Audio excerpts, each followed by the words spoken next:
तारीख़ का मुक़दमा के साथ हाज़िर ख़िदमत है। आज का जो मुक़दमा है वो अहमदी मसले के हवाले से है और इसकी ज़रूरत इसलिए पेश आई क्योंकि हाल ही में हुकूमत पाकिस्तान ने एक अक़लियती कमीशन तश्कील दिया, जिसमें तमाम मज़हबी अक़लियतों को और उनके नुमाइंदों को शामिल किया गया मासिवाए अहमदियों के। हालाँकि पाकिस्तान के कानून के मुताबिक अहमदियों को गैर मुस्लिम अक़लियत करार दिया गया। आज के मुक़दमा में हम ये जानने की कोशिश करेंगे कि आखिर अहमदियों के का जो सियासी एक मुस्तक़बिल है इस मुल्क में वो क्या है और उसका माज़ी किस तरह इस मुस्तक़बिल के साथ जुड़ा हुआ है, और इसको जानने के लिए तारीख़ का हवाला क्यों कर ज़रूरी है। जमात अहमदिया की जो बुनियाद रखी गई वो मिर्ज़ा ग़ुलाम अहमद ने 19वीं सदी के आखिर में रखी। मिर्ज़ा ग़ुलाम अहमद कादियान में पैदा हुए और बरतानवी हिंदुस्तान में उन्होंने अपने आप को एक बहुत बड़े आलिम के तौर पर मनवाया और उनके बहुत मनाज़रे आर्य समाजी और मसीही मिशनरियों के साथ वो होते रहे। वक्त गुज़रने के साथ साथ मिर्ज़ा ग़ुलाम अहमद ने अपने हवाले से चंद दावे भी किए, जिसमें जो सबसे ज़्यादा एक कंट्रोवर्शियल दावा जो है वो नबूवत के हवाले से है। मिर्ज़ा ग़ुलाम अहमद का ये कहना था कि अगर मुसलमानों के बहुत से फ़िरक़े इस बात पर यकीन रखते हैं कि हज़रत ईसा मसलूब नहीं हुए और हज़रत ईसा आसमानों में उठा लिए गए और हज़रत ईसा का नुज़ूल दोबारा होगा, तो क्या मसीह की आमद जब वो दोबारा होगी तो क्या उससे ख़त्म नबूवत का वो तसव्वुर जो राइज है क्या उस पर ज़द नहीं पड़ती। इसको बुनियाद बनाकर मिर्ज़ा ग़ुलाम अहमद ने यह दावा किया कि इस्लाम में उम्मती नबी की गुंजाइश मौजूद है। उनकी एक मारूफ़ किताब है जिसको आप कह सकते हैं कि जिसमें उन्होंने इस हवाले से अपना मौक़िफ़ सामने रखने की कोशिश की है, एक गलती का इज़ाला के नाम से। उसमें उन्होंने ये बताया है कि वो इन माना में वो नबी हैं कि वो एक ज़िल्ली नबूवत का लफ्ज़ उन्होंने इस्तेमाल किया,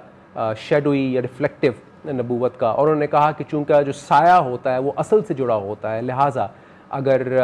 इस तरह का कॉन्सेप्ट नबूवत का इस्तेमाल किया जाए तो उससे जो ख़त्म नबूवत का जो कॉन्सेप्ट है या जो ख़ातमुन नबिय्यीन का जो कॉन्सेप्ट है उससे उस पर ज़द नहीं पड़ती। अब इस नज़रिए की वजह से, इस अक़ीदे की वजह से एक बहुत बड़ा जो एक कंट्रोवर्सी ने जन्म लिया और तमाम उलमा कमोबेश मिर्ज़ा ग़ुलाम अहमद के ख़िलाफ़ उन्होंने कुफ़्र के फ़तवे जारी किए और मिर्ज़ा ग़ुलाम अहमद के पैरोकार जितने भी लोग जो उनके मानने वाले थे उसके हवाले से उन्होंने कहा कि जो शख्स भी जमात अहमदिया या उससे मुंसलिक है या उसके अक़ायद को तस्लीम करता है तो वो दायरा इस्लाम से ख़ारिज है। बरतानवी हिंद के दौर में हम देखते हैं कि मनाज़रों का एक तवील सिलसिला चलता रहा जिसमें जमात अहमदिया ने भी ज़ोर शोर से हिस्सा लिया। पाकिस्तान बनने के बाद जब इसको एक इस्लामी नज़रियाती रियासत के तौर पर पेश किया गया तो ये जो अक़ायद की बहस है, it was no longer inconsequential to the political rights of individuals, यानी कि अक़ायद का जो असर है वो लोगों के सियासी हुकूक पर भी होने लगा। इस बहस के नतीजे में इस बात पर भी इसरार किया जाए कि किसी एक को शहरी हुकूक दिए जाएँ, उसको बराबर का शहरी तस्लीम किया जाए या ना किया जाए, इस बात का तयन नहीं किया जाना चाहिए। और मैं ये समझता हूँ कि पाकिस्तान बनाते वक्त कायद-ए-आज़म मोहम्मद अली जिन्नाह की भी यही सोच थी। जिन्नाह साहब के जहन में ये हरगिज़ नहीं था कि किसी का मुसलमान होना या गैर मुस्लिम होना इसका उस शख्स के सियासी जो हुकूक हैं उस पर कोई असर पड़ेगा। ये एक स्टेटमेंट उनका है जो शाया हुआ जब ये 1944 में उनकी मुलाकात पीर अकबर अली के साथ हुई और पीर अकबर अली ने उनसे जिन्नाह साहब से ये पूछा कि क्या अहमदी जो हैं वो मुस्लिम लीग के मेंबर बन सकते हैं। जिन्नाह पेपर्स में ये ख़त शाया हुआ कि जिसमें जिन्नाह साहब was pleased to assure him that according to the latest constitution of the All India Muslim League, there was no bar to members of the Ahmadiyya community joining the Muslim League, and that as members of the League they would be entitled to such privileges as are enjoyed by members of other various sects of Muslims. एक और जो इसकी बड़ी indication है वो ये है कि अभी पाकिस्तान बना भी नहीं था और पाकिस्तान की बाउंड्रीज़ का तयन करना यानी कि सबसे सेंसिटिव और हसास तरीन काम उसकी ज़िम्मेदारी और या वहाँ पर मुस्लिम लीग की नुमाइंदगी की ज़िम्मेदारी जिन्नाह साहब ने सर ज़फ़रुल्लाह ख़ान के सुपुर्द की और सर ज़फ़रुल्लाह ख़ान ने बाउंड्री कमीशन के सामने मुस्लिम लीग का मुकदमा पेश किया। इसी तरह पाकिस्तान का जो पहला वज़ीर ख़ारजा जो सबसे एक मेरे ख़्याल में एक अहम पोस्ट थी, स्पेशली इन द कॉन्टेक्स्ट कि उस वक्त कोल्ड वॉर का दौरा था, तो वो भी सर ज़फ़रुल्लाह ख़ान को जिन्ना साहब ने इस काम के लिए मुंतखब किया। 1953 में एक मूवमेंट चली जिसको तहरीक ख़त्म नबूवत कहते हैं, जिसका मकसद ये था और उनके मुतालबात ये थे कि अहमदियों को गैर मुस्लिम अक़लियत करार दिया जाए। दूसरा मुतालबा ये था कि सर ज़फ़रुल्लाह ख़ान को उनके ओहदे से बरतरफ़ किया जाए, और तीसरा मुतालबा ये था कि रबवा जो शहर है उसको एक ओपन सिटी डिक्लेयर किया जाए। बहुत सारे इल्ज़ामात जो थे वो सियासी नौइयत के थे। मसलन ये कहना कि सर ज़फ़रुल्लाह ख़ान ने पाकिस्तान के साथ गद्दारी की जब वो बाउंड्री कमीशन के मेंबर थे, या अहमदियों ने गद्दारी की जब उन्होंने गुरदासपुर के हवाले से या कादियान के हवाले से अपना अलग से मुकदमा पेश किया। रबवा एक तरह का एक किला बन चुका है और वहाँ पर एक फ़ुरक़ान नाम की एक बटालियन तैयार की गई है और असलहे के अंबार लगा दिए गए हैं, और एक साजिश के तहत फ़ौज में और अहम ओहदों पर अहमदियों को भर्ती किया जा रहा है और वो जल्द ही मुल्क पर कब्ज़ा कर लेंगे। तो ये एक सियासी प्रोपेगेंडे का हिस्सा था। इस तहरीक के नतीजे में लाहौर में बहुत, पंजाब में ख़ास तौर पर, लेकिन लाहौर में ख़ास तौर पर और भी ज़्यादा भरपूर मुजाहरे हुए, यहाँ तक कि लाहौर में मार्शल लॉ नाफिज करना पड़ गया। और इस मार्शल लॉ नाफिज करने के नतीजे में बहुत फ़ौज को आना पड़ा और फ़ौज को कंट्रोल संभालना पड़ा और बहुत सारे लोग मारे भी गए। इस पूरी इंसिडेंट को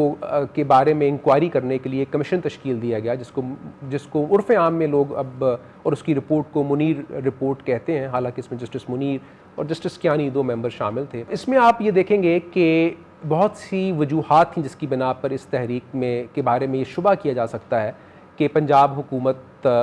इसको इस्तेमाल कर रही थी ख्वाजा नाज़िमुद्दीन की हुकूमत के ख़िलाफ़। इस पूरी तहरीक में एक जो सवाल था वो ये था कि अहमदियों को गैर मुस्लिम करार दिया जाए, इसलिए कि जो जमात अहमदिया के जो हेड हैं मिर्ज़ा बशीरुद्दीन महमूद या इससे पहले मिर्ज़ा ग़ुलाम अहमद या बाकी लोग, तो वो गैर अहमदियों को गैर मुस्लिम समझते हैं, वो गैर अहमदियों के लिए काफिर का लफ्ज़ इस्तेमाल करते हैं। लेकिन जब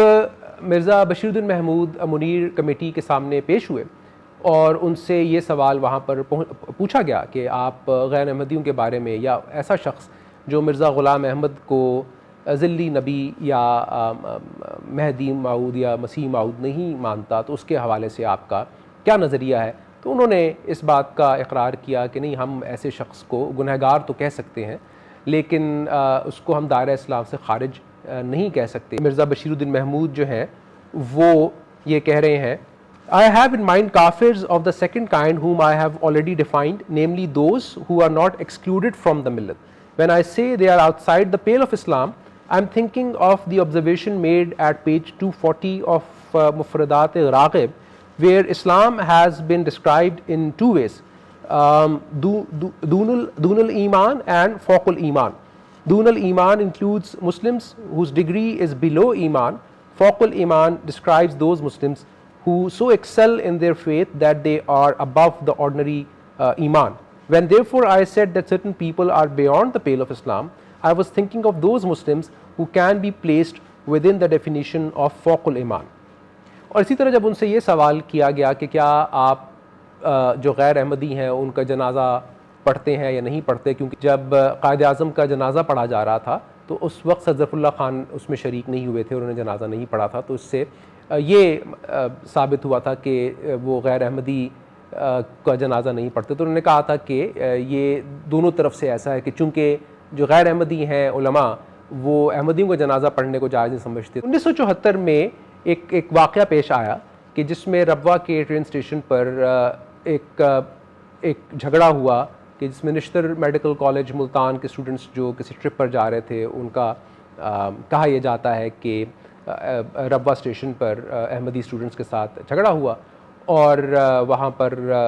हाथापाई हुई। उसके बाद जब वो ट्रिप से वापस आ रहे थे तो फिर अहमदी तलबा के साथ दोबारा इनका झगड़ा हुआ, मुबल्लिगीन के साथ दोबारा इनका झगड़ा हुआ और पूरे मुल्क में एक तहरीक किसी कैफियत जो है, एक हिजान किसी कैफियत बर्पा हो गई। और ये तहरीक जब 1974 में चली तो भुट्टो साहब जो थे वो चूँकि उनकी जो ताकत का जो सरचश्मा था, जो मरकज़ था वो पंजाब था, इसलिए वो नहीं चाहते थे कि एक ऐसा मजहबी मसला जिस पर लोगों के इतने ज़्यादा जज्बात हैं, तो उसमें वो उलमा कोई इनिशिएटिव लें या उनके पास या उनके मुखालफीन ना सिर्फ उलमा बल्कि दीगर जो सियासी जमातें हैं वो उससे कोई फ़ायदा उठाने की कोशिश करें। तो उन्होंने कहा कि हम इस मसले को असम्बली में लेकर जाएंगे और असम्बली में ये मसला हल होगा। जो चीज़ सबसे ज़्यादा मशहूर है उस असम्बली की कार्रवाई के हवाले से वो ये है कि मिर्ज़ा नासिर अहमद के हवाले से ये कहा गया कि याहिया बख्तियार के इस सवाल के जवाब में कि आया गैर अहमदी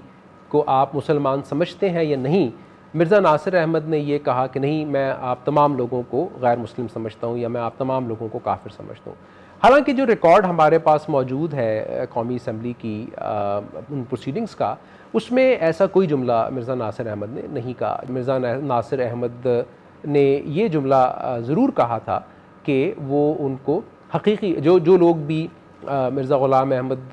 के पैरोकार नहीं या उनको नहीं मानते, तो वो उनको हकीकी मुसलमान नहीं समझते। 1974 की जो दूसरी आइनी तरमीम है उसके तहत अहमदियों को गैर मुस्लिम करार दिया गया, लेकिन सिर्फ़ और सिर्फ कानून के कानूनी एतबार से। उलमा ने इस बात पर एहतजाज किया और जब जनरल ज़ियाउल हक़ का दौर आया तो जनरल ज़ियाउल हक़ को उन्होंने इस बात पर मजबूर किया कि वैसे तो कानूनी तौर पर या आइनी तौर पर अहमदी जो है उनको गैर मुस्लिम कहा गया है, लेकिन उनकी जो ज़िंदगी है या जो उनके रोज़मर्रा के मामूलात हैं उसमें इस कानूनी पाबंदी का कोई इत्तलाक़ नहीं होता। तो इसीलिए फिर ऑर्डिनेंस 20 जो एक ज़ियाउल हक़ के दौर में जो ऑर्डिनेंस था वो जारी किया गया और इस ऑर्डिनेंस के तहत अहमदियों पर इस बात की पाबंदी आयद कर दी गई कि वो किसी भी तौर पर अपने आप को ना मुसलमान कह सकते हैं, ना कोई ऐसा शायबा होना चाहिए उनकी किसी भी हरकत से कि वो ख़ुद को इस्लाम का पैरोकार कह रहे हैं। वो अपनी किसी भी इबादत को वो नाम नहीं दे सकते कि जो इस्लाम के साथ मंसूब है। वो अपनी किसी इमारत को ऐसा कोई नाम नहीं दे सकते कि जो इस्लाम के साथ जिसका एक ताल्लुक़ बनता है। और वो उनके ख़िलाफ़ इस ऑर्डिनेंस को लेकर ऐसे ऐसे मुक़द्दमात बनाए गए कि जिसमें अगर किसी शख्स ने शादी के कार्ड पर बिस्मिल्लाह लिख दिया है तो उस पर भी उसे कहा गया कि इसने ख़ुद को मुसलमान साबित करने की कोशिश की है। अहमदियों का मौक़िफ़ ये था कि अगरचा कानूनी तौर पर उन पर पाबंदी है, लेकिन इसका मतलब ये नहीं है कि वो अपनी इबादात अदा नहीं कर सकते। तो अपनी इबादात को बजा लाने में जो उनको इख्तियार है या जो उनको आज़ादी है उसकी ज़मानत उनको आइन भी देता है। और उनका ये कहना था कि इस्लामी शरीयत में भी इस बात की इजाज़त है कि वो अपनी इबादात को या अपने अक़ायद को उस पर कारबंद रहते हुए वो उसको सरअंजाम दे सके। इस हवाले से जो सुप्रीम कोर्ट ऑफ पाकिस्तान का जो फ़ैसला है 1993 का, वो इंतहाई अहमियत का हामिल है। सुप्रीम कोर्ट ऑफ पाकिस्तान ने ये कहा कि ये मसला एक तरह से आइडेंटिटी थेफ्ट का आप कह लें, या ये मसला एक कॉपीराइट इशू का है कि जिसमें सिर्फ उसी शख्स को मुसलमान